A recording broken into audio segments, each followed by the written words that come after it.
Hey, this is Buck Dharma of Blue Oyster Cult, and you're listening to the Sports Circus.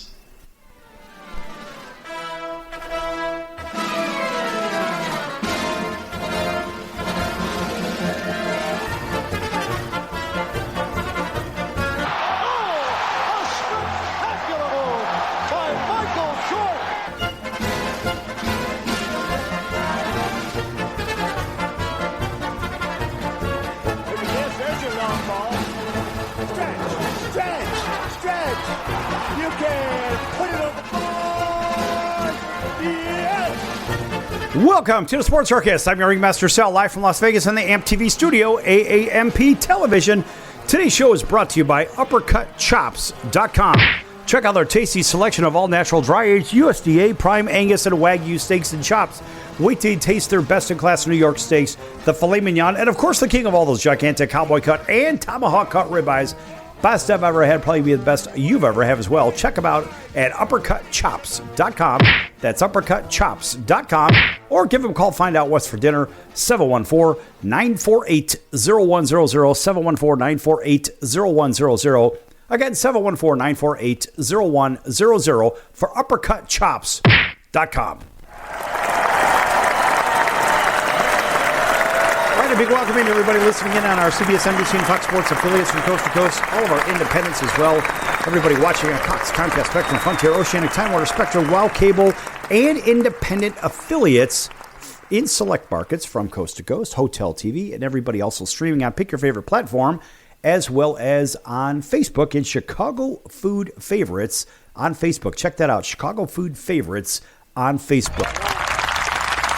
So you want to be a radio star, so you want to be a TV star, so you want to do your own show. You're tired of listening to the garbage that's out there. It's kind of like garbage in, garbage out.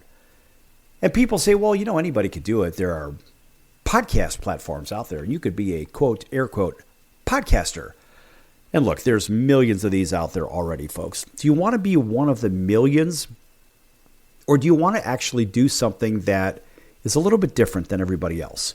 And when I say different, look, the easy path to get on air to some degree, not necessarily on the airwaves, but to get on air is to do one of those blasted podcasts. Not that there's anything wrong with them, but it's hard to make a buck at them. It's hard to be found unless you're in the top 1% of 1%. It's very hard to find them. So people say, well, maybe I just want to be a broadcaster. Well, what do you need to be a broadcaster as far as degree-wise? Do you need any formal training or anything like this, or college degree specific? Of course, popular belief is that a bachelor's degree, possibly in broadcast journalism, may prepare you for the position, maybe as a reporter or possibly a producer. You never know.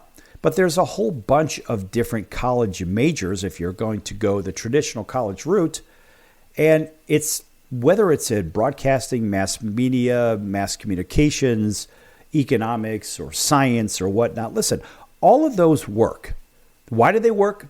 Because the content is what matters. If you can hold a reasonable conversation on air and you have a certain degree of knowledge, I tend to think that the communications undergraduate degrees are really good. In fact, I'm one of those myself, of course. A shameless plug for myself and a nice handy-dandy round of applause for me. But my point in it is you've got to be able to get your message across effectively to the audience. Well, if you understand the idea of public speaking and you understand the idea of forming an argument, I'm not saying you're arguing with somebody. I'm saying the idea of actually making a point and supporting the point. And then you can actually support that point against arguments. This is really what's important, because then you could almost fit any content into that sort of a plan. And then you could take what you're trying to do, whatever message you're trying to convey, and you could put that together in some kind of format where it makes a little bit of sense for you, the would-be broadcaster, to actually have a clock, number one. Number two, you'll have a path, because it's kind of like putting an outline together, if you will. So the outline of, let's say you're going to write one of those 50-page papers or whatever in college. We've all done that. Well, not all of us, but I've actually done that one. And They're long and cumbersome. So essentially, that research paper, whether it's a 1-page or a 50-page or a 500-page, you're going to do what? You're going to preview what you're going to talk about. Then you're going to talk about what you're going to talk about. And then you're going to summarize what you talked about. For the long papers, it's basically a series of that within one document. So thinking about whether you want to be a sports or entertainment or news or regular talking head, then you just read off the telestrator. Or you want to do editorial work. Maybe you want to do private shows when it comes to seminar speaking and whatnot. Maybe you're an expert speaker, a keynote speaker. There's all kinds of neat different directions to go with this.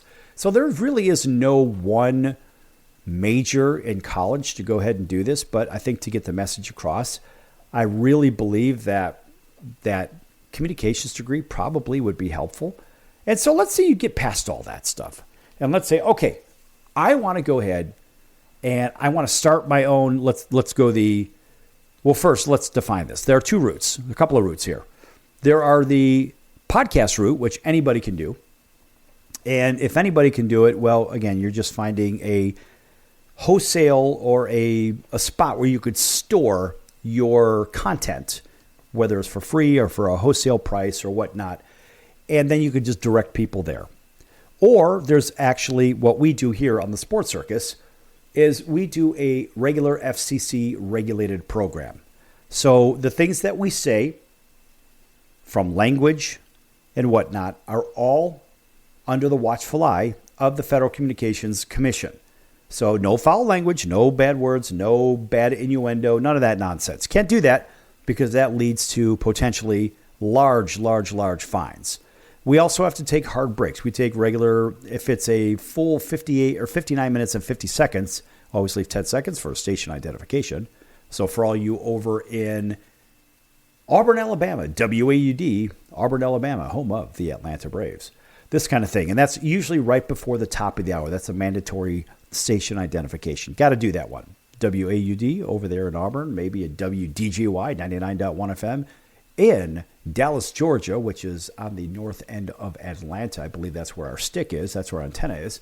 Nonetheless, the point is there is a difference. But let's just say you want to go and put a home studio in. You want to have a little fun with this.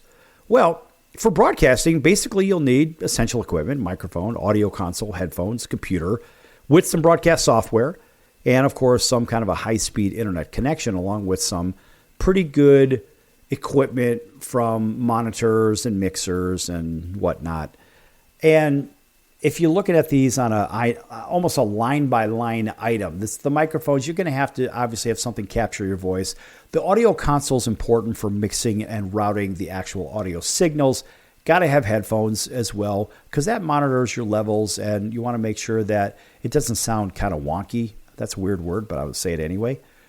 And you've got to have the computer, of course, to run the software to play the audio and manage the content itself. So without that, you really can't get her done that I know of, unless there's some other means that I don't know of. Now, you're going to have some realistic broadcast software as well. Something for automation, a playlist management and streaming and whatnot.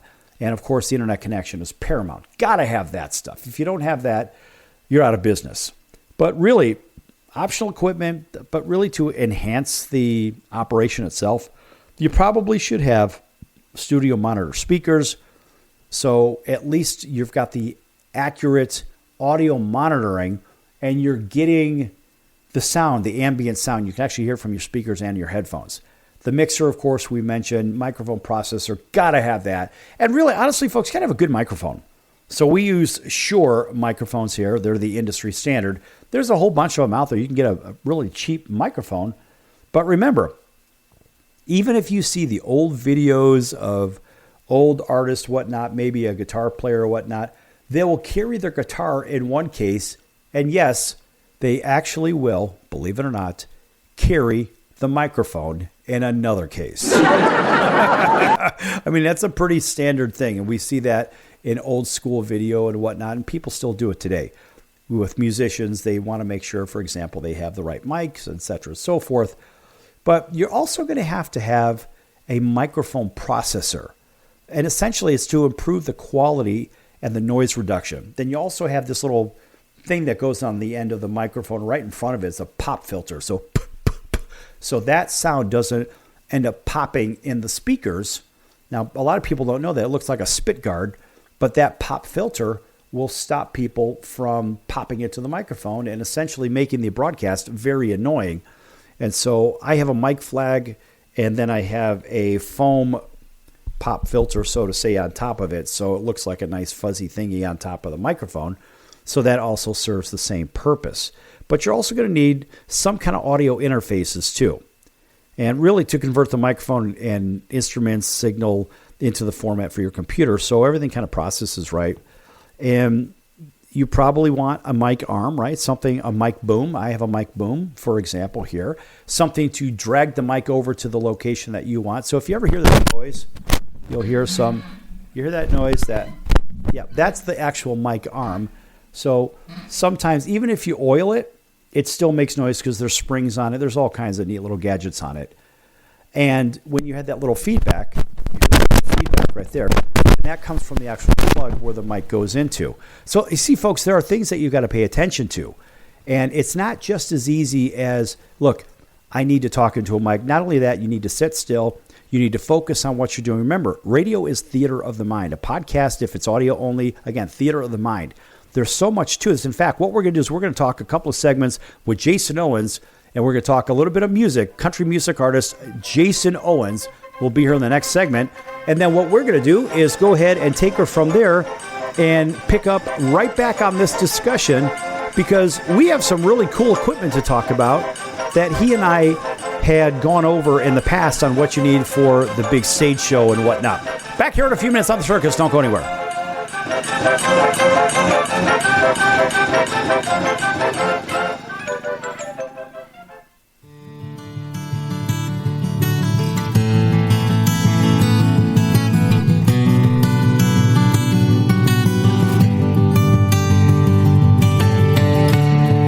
On paper I look perfect, just a nice country boy from the South.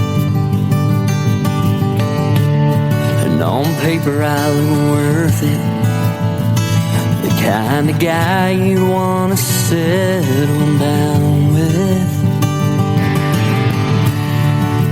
But in reality, you gotta have a strong heart, 'cause being in love with me is really like being hard. 'Cause I'm always gone, 9 times out of 10. Guys like me hit the road and never look back again. Have one true love, and it's being on that stage with a 6-string in hand. We'll never look back again.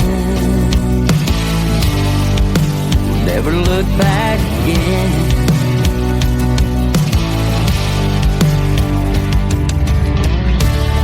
And on paper we look perfect. When we walk into a room, everybody smiles.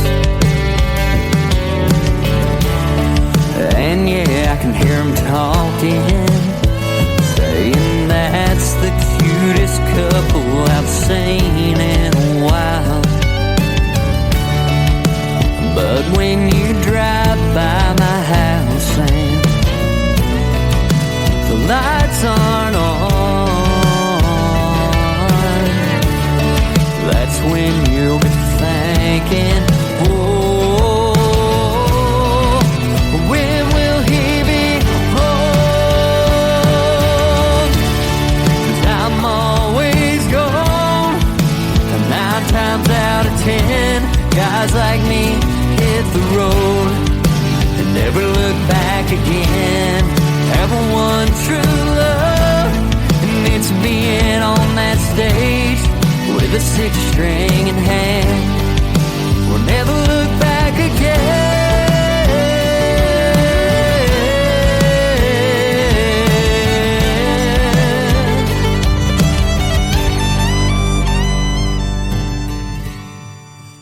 know some.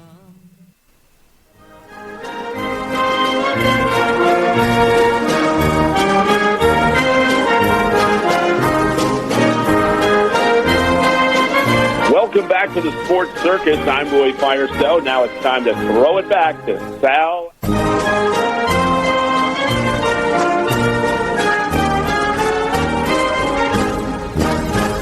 Welcome back to the Sports Circus. I'm your Ringmaster Sal, live from Las Vegas, on location at the MGM Grand, here with Jason Owens and Danny Groh. Say hello, everybody. What's going on, guys? Hey, good to be here. Hey, listen, in the first segment, we were talking about, so you want to be a star, so you want to maybe have your own show, maybe you want to have your own stage show, which leads us to music. And this is part 12 of a 14-part series featuring the music of Jason Owens. And of course, Danny sings with Jason as well. He plays, how many instruments do you play? 3. Bass, drums, and guitar. All right, and you're singing too. Yeah. You're singing too. Don't timestamp this show because we want to be able to use it again, of course. All right, so I've seen you sing, I've seen you play guitar, and you play a lot of different things, but let me ask you this. From the soundboard and from the lighting, now, Jason, we had a trip over to one of these really big conventions that was sort of the Super Bowl of audio, video equipment and everything, lighting and whatnot. Yeah. What did you think of that? That was really incredible. I never really seen anything like that before. Like, obviously, I've seen the equipment before, but not all of it together in one space. That was pretty cool. It was very cool. For the last decade, I've been going to these. And Danny, have you been to those big conventions like the National Association of Broadcasters convention? Have you ever seen anything like that before? I have not, but I've heard it's huge. I've heard the convention center itself is just a spectacle to be inside. It's sort of like a cruise ship times 3, because you've got the height of a cruise ship just about, right, when you look at the convention center, but at the same time, when you're looking at all the different floors, just without all the extra restaurants and stuff, so you can gain 5, 10, 20 pounds in 1 week. But the reality is, with the equipment in there, it's the bleeding edge. People say, well, it's cutting edge technology, or it's state of the art. That's all 1980s stuff. This is bleeding edge tech from all the artificial intelligence and whatnot. Let me ask you guys a question on the lighting and sound equipment. At what point, as you get into bigger stages and play giant concert halls, where does AI fit into the stage setup for what you guys are doing? AI? Yeah, there's got to be some application. I'd like to stay away from it. As I would too, but I have to ask the question because everybody, ChatGPT and all this other crap. But I ask the question because everybody, not everybody, but a lot of people ask about this artificial intelligence, whatever. I mean, it can't create music. Well, it can, but not for what we're trying to talk about here. But what it can do is it can put together certain aesthetics for a show. Talk about that. Yeah, so I would say if we're going to use AI in a show setting, I think it's probably going to be used to run something like maybe run the sound or run the lighting. But we don't want to take jobs away from people, so we want to maybe not use it, but we'll see how the game changes. Well, some people, you never know. You may get a big sponsor. As we were looking up and down and right across the street, there goes a motorcycle. Yes, we're right on Vegas Boulevard in Tropicana, by the way, folks, right out in front of the MGM Grand Hotel. And right across the street, and I'm going to plug them because I can, is the Hershey's Everything. They have the Reese's Peanut Butter Cups there, the big sign and whatnot. And folks, this is one of the busiest intersections in the world. And of course, we have billboards right in front of us as well that we can't read because we're on FCC-regulated airwaves. However, Danny, as you do your work, whether it is playing this instrument or that instrument, I know you know how to work the soundboards and the lighting and everything. What's your opinion of the way that tech is evolving with stage shows? Is it favorable? I would imagine it's favorable, but where does it take away from the stage act itself? Well, as long as you're not taking away jobs from people, I think it can be used as much as possible. They already have mixers where it'll automatically cut out feedback without you having to do anything. It just senses that it's something like a guitar or a microphone is feeding back, and it instantly cuts the signal, so you don't have that harsh, terrible, piercing noise coming through the PA at you. and he sings. And he does sing, but right now, let's just get past that part of it. All right. So, listen, folks, it's live. That Anything wasn't could happen. Danny. That was me. That was you. That was Okay. me. All right. And by the way, you can check him out at jasonowensmusic.com. jasonowensmusic.com. Folks, make sure when we go on break, of course, we'll have more of Jason's music in between on commercial break. But I want to talk more about the equipment that you saw and what is affordable, what's reasonable, at what point is it overkill? I think it just depends on your application. Like if you're in a smaller club, you probably don't need a $150,000 board, but if you're in, a stadium, you probably will need that to do all the bells and whistles, nooks and crannies that it does, because some of those soundboards, like the Digicos and all that stuff, man, it's just, there's just so much that they can do, so many channels, so many bus mixes. A bus mix is like, if you've ever seen somebody on stage and they have those ear pack things in, they've got those headphones in, a bus mix feeds that, so it can be a separate mix for that person, and it can run PA, it can run subwoofers, it can run the ear packs, it can run monitors, whatever. So it just depends on the application, man. It's not always ever overkill. Well, you guys just got off stage just 20 minutes ago, whatever, and I noticed, Andy, you had some kind of things packed in your ears. Is that what he's talking about? Yeah, those are called IEMs, in-ear monitors. They're basically the best noise-canceling earbuds you've ever had. And you can even get them custom molded, which we have, so they'll only fit my ear. So that's going to really block out the stage noise, which is great, especially if you have live drums or a really loud crowd. So you only hear what you need to hear. Okay, so it's channeling sound through them as well, or is it just noise cancellation? Both. So I'm getting Jason's guitar. I can basically get anything I want, and I can mix it my own way. So if I want Jason's guitar louder only in my ears, I can do that, while also blocking all of the outside noise. So you want to be a star. That's kind of how we started today's show. And we started just on broadcasting it, but you guys are actually doing it on stage. And with all the chaos that's going on in the crowd, I don't care if it's a crowd of 10 or a crowd of, 10,000 or whatever, there's got to be things that could distract you. What distracts both of you guys? Jason, I'm going to start with you. What distracts you the most when you're up there singing and maybe someone makes a request and you're trying to figure out, okay, do I play it in the key of whatever? What distracts you? What distracts me, I would say, is when people are just belligerently just trashed and they start dancing, and in certain cases it's fine, but there was a guy yesterday that was dancing at one of the shows, and it was a sight, and I almost started like cackling on the mic. So that really distracts me. On the bigger stages, though, there's usually so many lights you can't see much, so it's kind of cool. You can just focus on your show, nothing else. Danny, what distracts you? Well, when I'm singing, I'd say just about My nothing. butt. No, I don't think so. But yeah, when I'm singing, just about nothing distracts me, because I have to just focus so much on just getting the right pitch and everything. When I'm playing drums, though, since I've done the song so many times, my mind can kind of wander, and I'm still able to stay with the click, stay on beat. So sometimes I like to check out the crowd and just see what's going on and really watch people enjoy the show. That makes it special for me. Yeah, and I had pulled up to the side and I was watching you play, and you look like you were on autopilot back there because you've done it so many times. But at the same time, I could imagine you trying to see, kind of rubbernecking and seeing if you can get around this person and that person. Hey, who's out there? What's going on out there? I mean, the people are having a really good time tonight, too. And it doesn't matter whether it's a Monday, Tuesday, Wednesday, Thursday, Friday, Saturday, Sunday. At the end of the day, these people are really having a good time.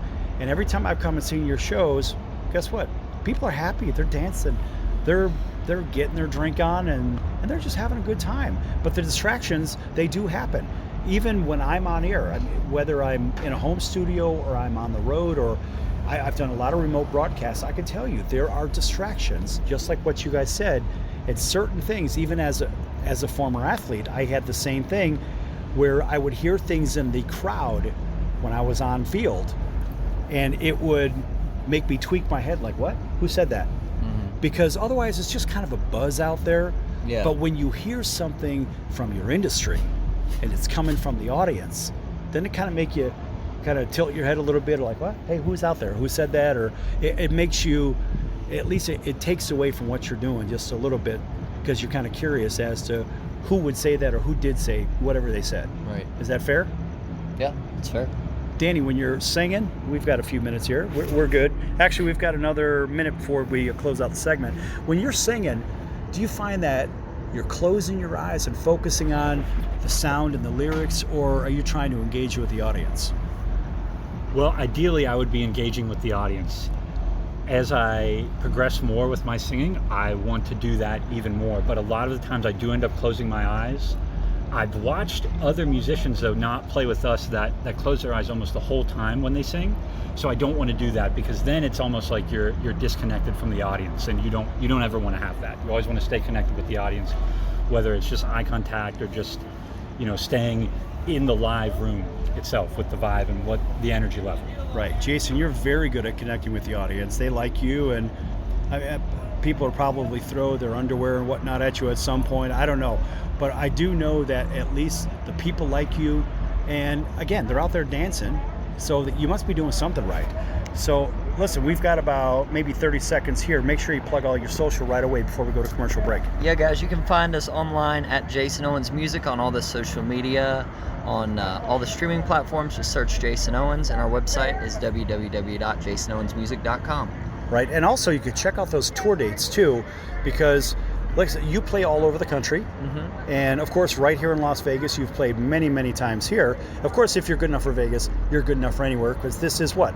The entertainment capital of the world. Folks, we're going to be back here in just a few minutes with Jason Owens and Danny Grove from JasonOwensMusic.com. Check him out and listen to all of his music, and you got another song coming right up here in just a few moments. Don't go anywhere. Lots more to come here on the Sports Circus, live from fabulous Las Vegas. Was going out with your girlfriend, leaving your boyfriend at home. Now it's been a while, I guess I should expect it. You do this every time, soon you're gonna regret it. When he sees my number on your phone at 3 a.m., I'm always your first call. When you had a little too much, you're running to me no matter what. When you're getting past the point of a buzz, you start searching. Keep looking for something you've already found, but it takes a shot of 90 proof to make you drown in your emotions and realize you want me. When you're with him and you're in denial, I'm your first drunk dial.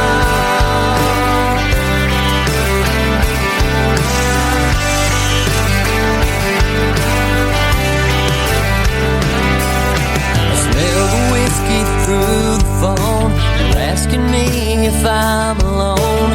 How many times do I have to tell you no? You got a man who treats you like a queen. Yeah, that guy would do anything to see your number light up his screen tonight. I'm always your first call when you had a little too much. You're running to me no matter what. When you're getting past the point of a buzz, you start searching. Keep looking for something you've already found, but it takes a shot of 90 proof to make you drown in your emotions and realize you want me. When you're with him and you're in denial, I'm your first drunk dial.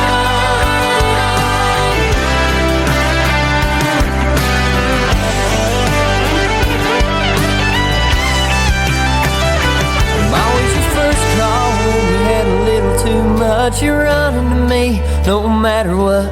When you're getting past the point of a buzz, you start searching. Keep looking for something you've already found, but it takes a shot of 90 proof to make you drown in your emotions and realize you want me.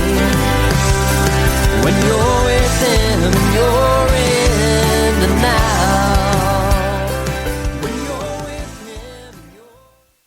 Hey, everybody, this is Adam Curry from Candlebox, and you're listening to The Sports Circus.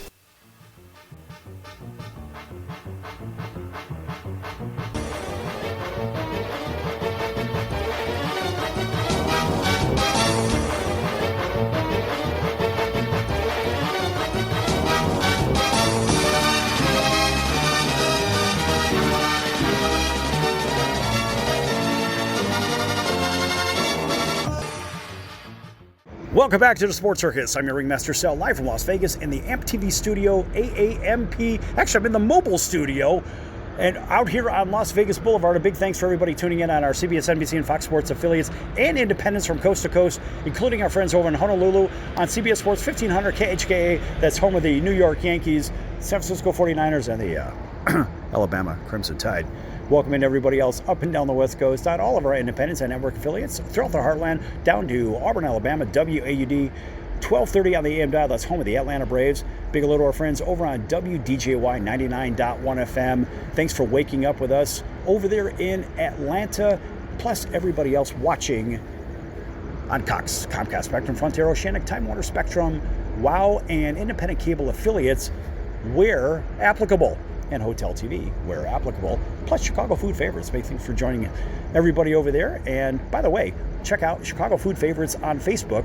It's a fun group, a free group. Post your favorite restaurants and your favorite recipes, favorite foods. And remember, don't spam it because I am your administrator. All right, back here with Jason Owens.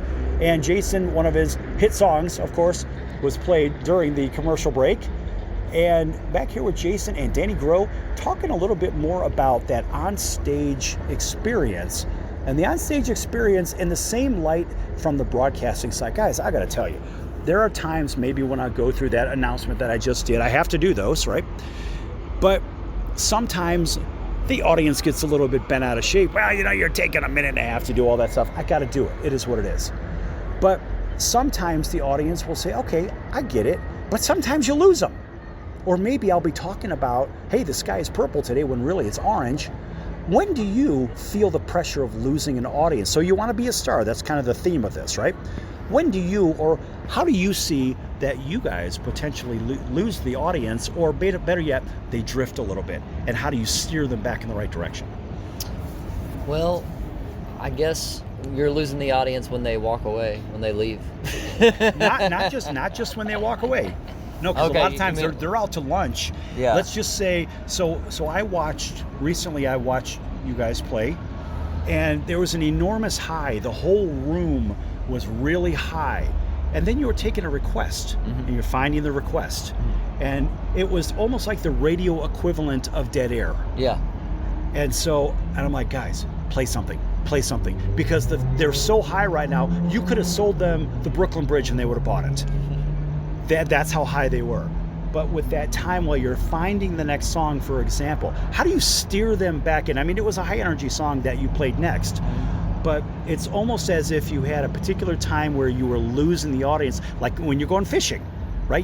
You give it too much line, or maybe you pull it too hard and you snap the line. Right.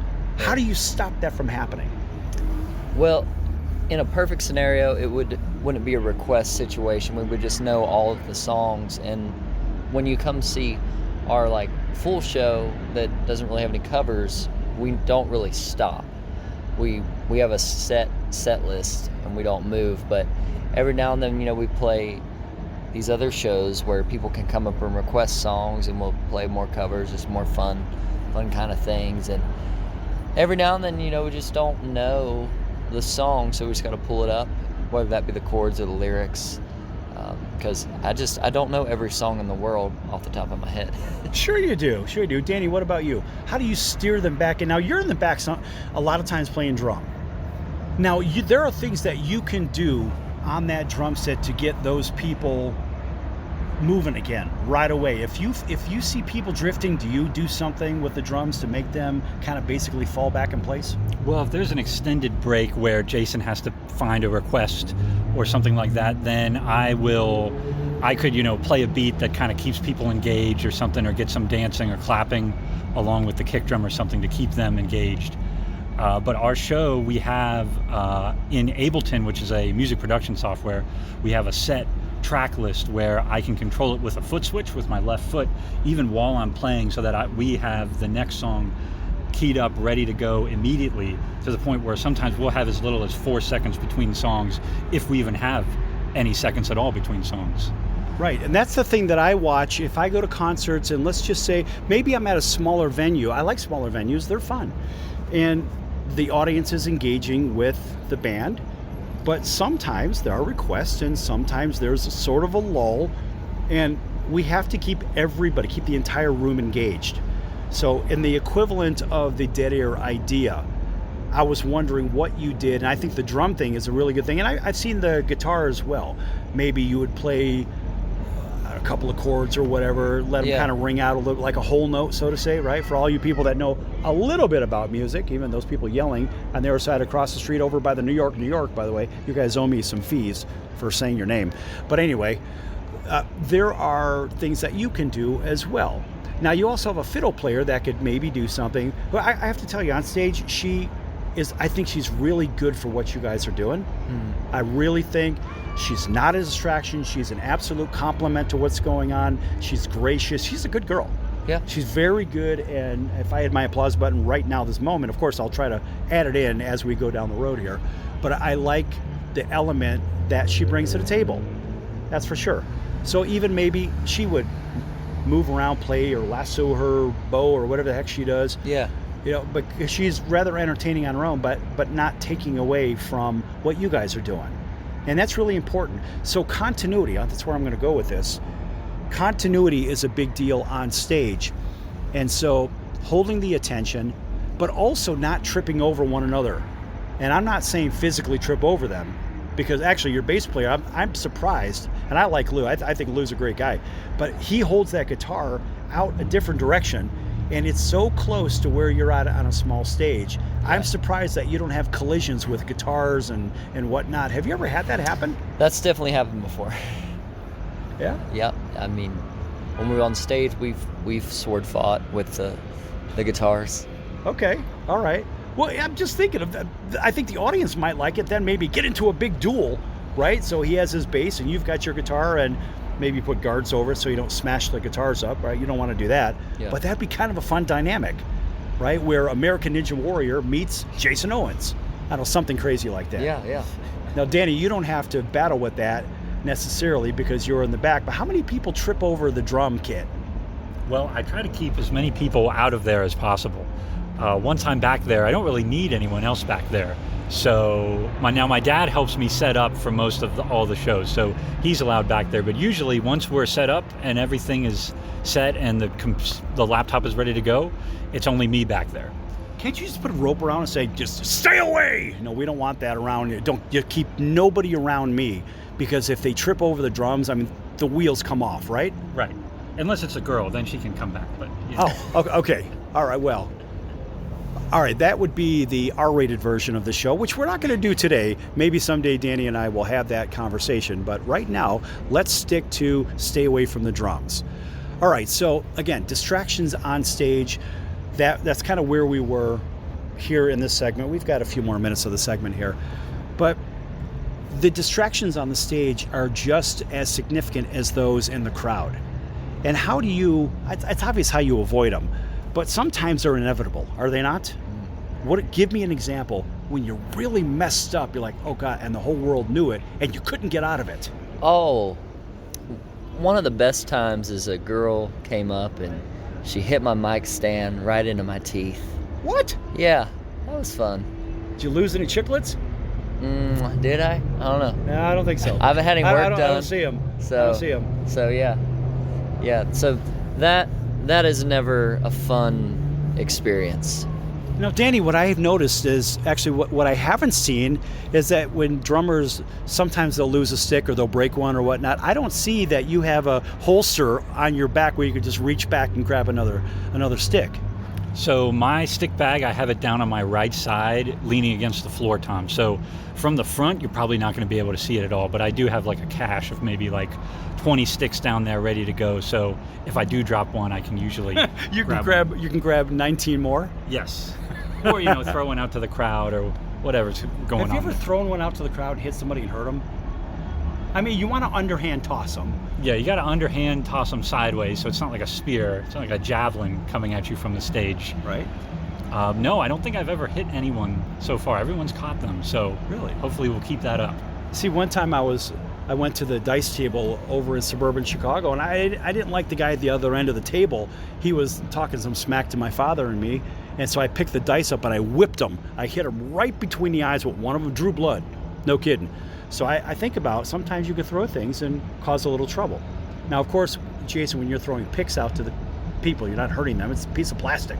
Unless you hit him in the eye. Have you done that? No. Not yet? One time, though, it man. wasn't a pick, but You got 1 minute. Let's go. What do you got? I went to give this guy a high five, and my hand like went up weird, and it like scratched his nose and drew blood. It was really weird, and I don't know. Did he tell what- you, you'll hear from my attorney? No, he was like, "Oh, you're good, man. You know, we're fine. Whatever." Did he say, honey, I'm good? Yeah, he did. He did. No, he didn't. Well, look, things happen, and that's the best part about a live show, right? So as we started out today's show, it was about doing, so you want to be a star. So you want to do a show, but you don't necessarily know what goes into it, what goes in when you're on air broadcasting, whether you're on TV. And by the way, folks, radio is a lot harder than TV, but just remember, it's theater of the mind, where as a musical act, you have the theater itself. You're owning the theater, which I think is great. And by the way, folks, check him out at jasonowensmusic.com. And how can they follow you? You can follow us online on all the social media at Jason Owens Music. You can find us on all the streaming platforms, our music at Jason Owens. Search that. And then our website is www.jasonowensmusic.com. And how many original songs do you have that people can listen to? We've got about 10 out so far, and we've got more in the works. Me and Danny have been in the studio working hard on them. Okay. All right. So you can go there and listen. And by the way, folks, we're going to go to break here in just a few moments.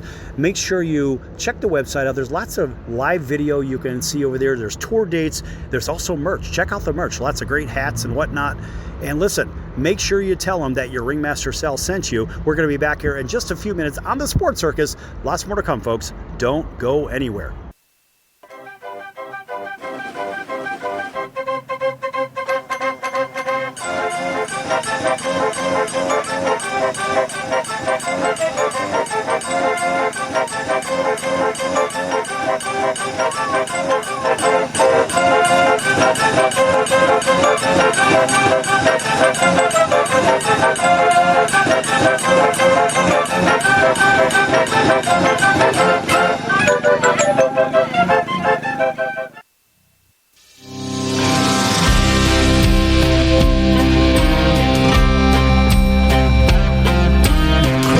Crawdads, hunting deer, Bourbon Trail, ice cold beer, bluegrass, Blonde Bay, with her iced tea, pouring one for me. Kentucky is my land, bathing in the creek to the Derby stands. We say all and amen, but I've been meeting God in the deer stand, or out here on Cumberland Lake, casting out a line with my crazy horse bait. To you it may not make sense, but I'm from Kentucky.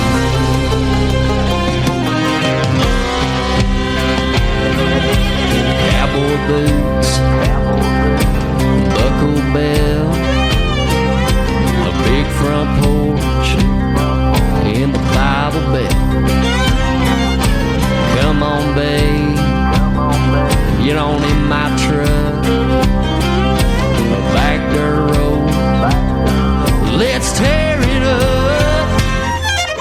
Kentucky is my land, bathing in the creek to the Derby stands. We say all and amen, but I've been meeting God in the deer stand, or out here on Cumberland Lake, casting out a line with my crazy horse bait. You, it may not make sense, but I'm from Kentucky.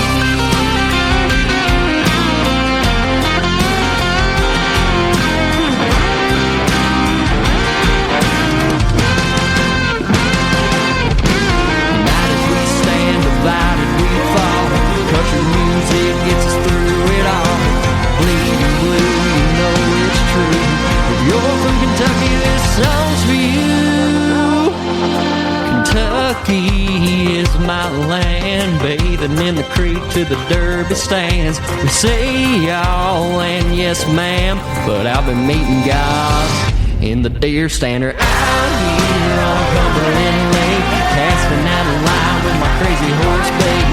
To you it may not make sense. Oh, to you it may not make sense. Hey everybody, this is Brian Urlacher. Welcome back to the Sports Circus.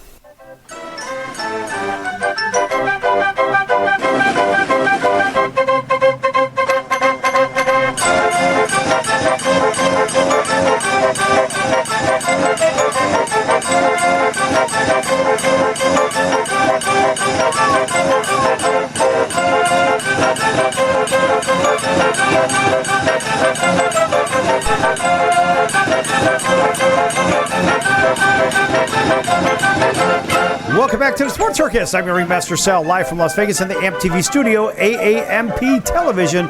Folks, make sure and check out thesportscircus.com for our upcoming guests, our prior guests, recorded shows, which can be found, of course, on Apple, Amazon, Audible, Spotify, Pandora, iHeartRadio, Stitcher, Deezer, YouTube, you name it, we're there. Also, make sure you check out the partners page. Lots of great partners over there. Go ahead and pick any one of them. One, of course, is Al's number one Italian beef. Check him out at 1079 West Taylor Street in Chicago's Little Italy. Al's number one Italian beef, 1079 West Taylor Street in Chicago's Little Italy. If you want to learn more about Al's beef and the Italian beef sandwich, make sure you go to alsbeef.com.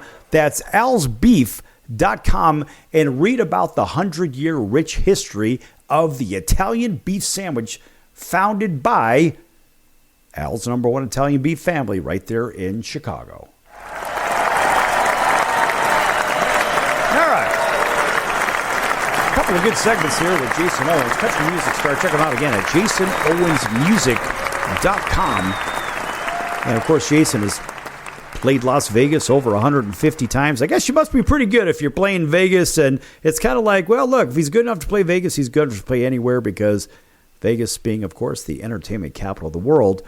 And what I find interesting is one of the bars that he plays, or one of the clubs that he plays in Las Vegas, for example, is the same name, it's the same company over in Nashville too. And what's interesting, just from my perspective, is that you've got the whole Nashville scene, you got the Hollywood scene, you got the Vegas scene, you got the New York scene for music and whatnot, and all the other sub-scenes, if you will.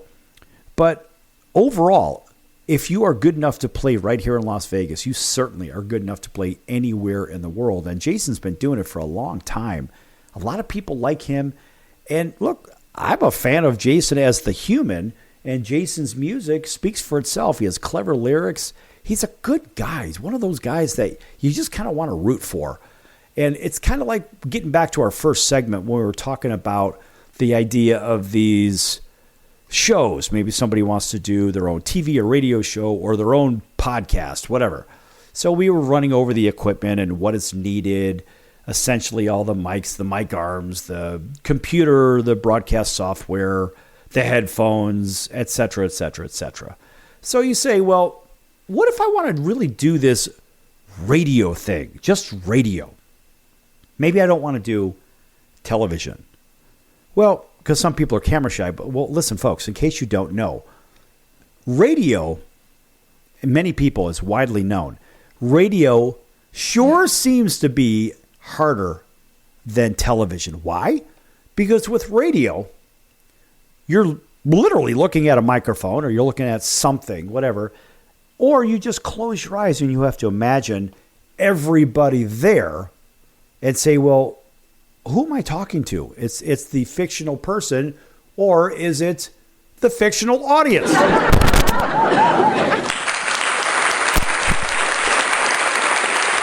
But you don't really know who's there. That's my point in all of this. So there's the theater of the mind aspect, which is, it's a daunting task if you don't know. Let me tell you something, folks. It is a lot harder to do, in my opinion, radio than TV. I do both of them. But you say, well, why is it harder? Because you have to paint the picture. You've got to be a very good illustrator in the grand scheme of things. And if you can illustrate, that's half the battle. But you also have to be able to monologue for an entire, like in this particular case, our content is 58 minutes, 50 seconds. Then there is a break at 58:50 for 1 minute, which brings us to 59:50, which is the full hour, because you need 10 seconds for station identification. But we start right at the top of the hour. When we did this before, way back in the day, we would start, technically the program would start at the top of the hour, but then there would be about 6.5 or 6 minutes and 45 seconds of commercials or announcements or anything like that, which makes it hard for the audience to stay engaged. So the audience is already going in bent out of shape because, well, you've already made us wait 6.5 plus minutes. We'll call it 7 minutes once you get through the intro music. And then maybe you don't like the content right out the gate. So you've blown 7 minutes of your life, maybe even 8 minutes of your life, trying to figure out if you want to listen to this particular program or not. And so you're already weighed up against that. But let's just say, like right now, we start at the very top of the hour. So if you're in Atlanta, for example, you'll hear us on WDJY 99.1 FM at 8 a.m. Monday through Friday. We don't start at 8:02, 8:03, 8:06. We start at 8 a.m., period. And so when we look at these clocks, we say, what is going to grab the audience's attention right from the start? So you have to organize your content on top of it. Really need to know what you're going to open with, what's going to keep them engaged, maybe what is going to, maybe make them a little bit upset. So you can grab the audience right before commercial break. That's usually when we bring up a little bit more controversy because it holds an audience through the commercial break. I'm sharing this with you. Nobody else really does because I've been doing this for a decade now. And when I look at what stations, or better yet, what programs make me turn the channel, it's those that bore me from the top. It's those that do not stimulate me mentally. And it's those that say the same damn thing that everybody else says on pick your favorite channel and pick your favorite station. And why do they do that, by the way? I'll tell you why they do that. In case you're wondering, well, how come ABC, CBS, NBC, Fox, MSNBC, CNN, why do all these companies have the same content? Well, honestly, it's pretty simple. They have a news wire that comes across. And so the news stories will come across. I remember with my friends over at NBC, I would get the raw stories where they'd come in and they would say, well, spin it to how you want. We'll just give you a nice round of applause.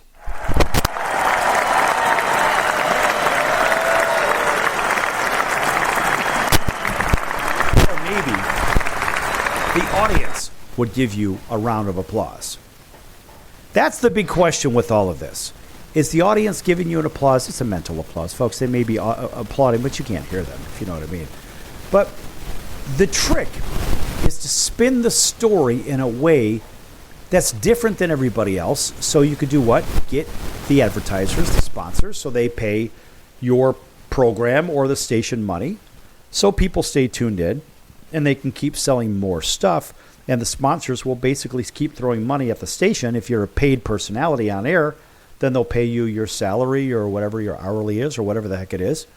But if you are not, if you're an independent show, then the independent show has to go out and get your own sponsors, unless you have endless money and you could just pay for your own broadcasting, which is not the easiest thing in the world.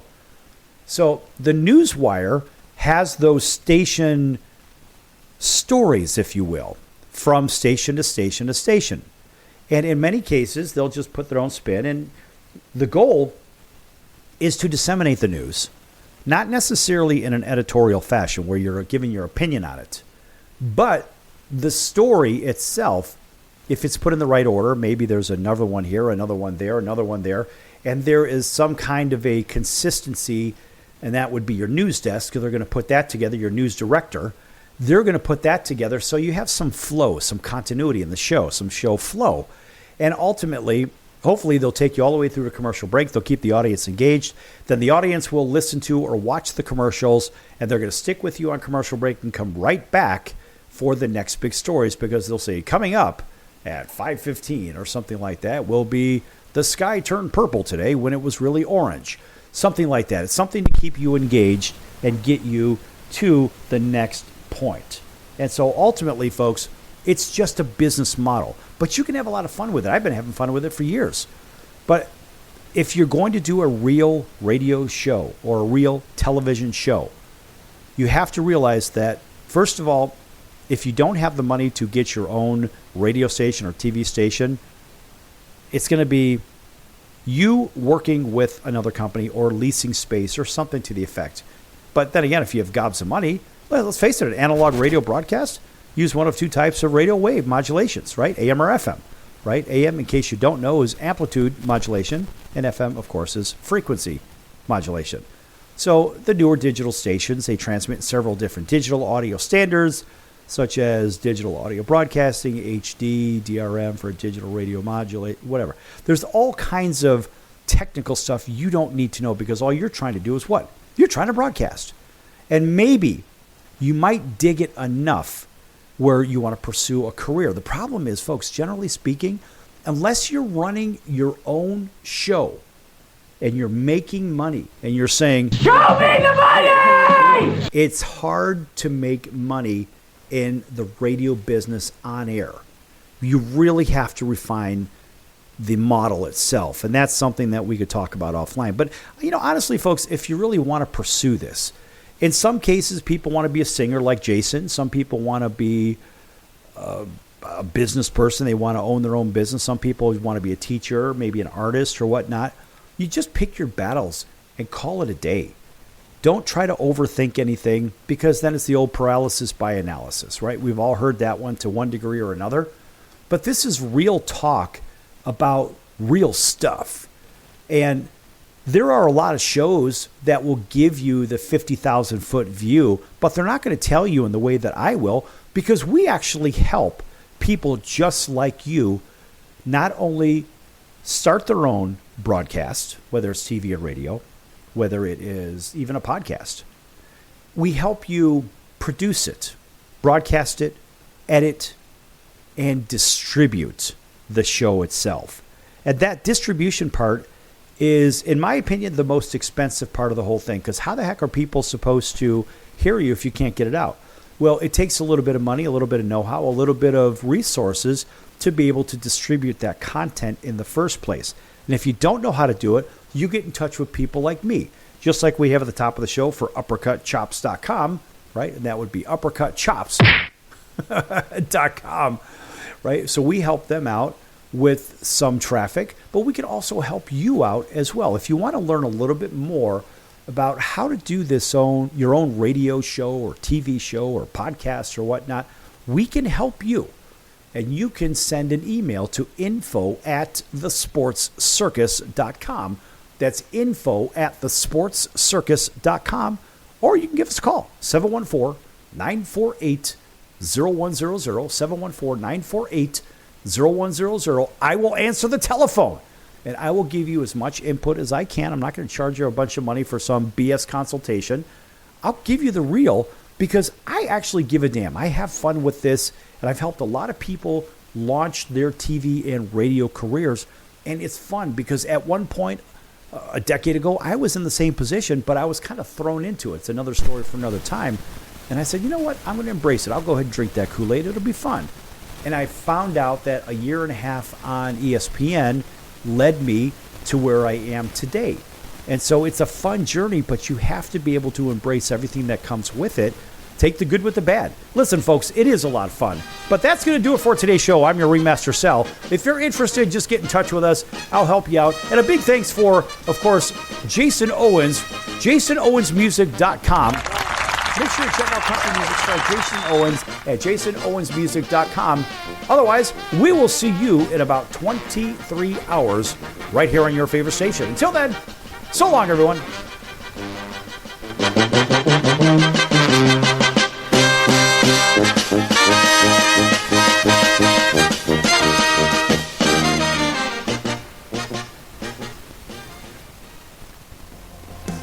Like a locked up bank vault, and I'm trying to crack the code. She's a perfect 10. She's got nowhere else to go.